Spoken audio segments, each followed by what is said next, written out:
Guys যেও না, সবাই শেষ পর্যন্ত দেখে যাও গাইস। স্যার আসসালামু আলাইকুম।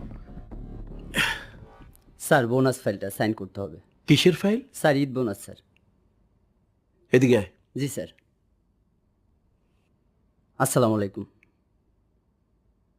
আমি যখন অফিসে আসছিলাম জি স্যার। তখন সালাম দিছিলি, জি আবার যখন বের হই তখনও সালাম দিছিলি, জি স্যার। এখন যখন ফিরে আসলাম আবার সালাম দিছস, জি এখন টেবিলে আইসাও সালাম দিস। G sir. ও বাবা, হারামজাদার বাচ্চা, এত সালাম কি দরকার? খালি সালাম, খালি সালাম। এই, সরি স্যার। তোরে আমি বেতন কয়বার দিই মাসে? স্যার স্যার একবার। এখন থেকে প্রত্যেক দিন আমার একটা করে সালাম দিবি। জি স্যার। ঠিক ঠিক আছে, জি স্যার। যা। আসসালামু আলাইকুম। আবার সালাম সালাম, যা। মনে হয় বুকে গুলে করি।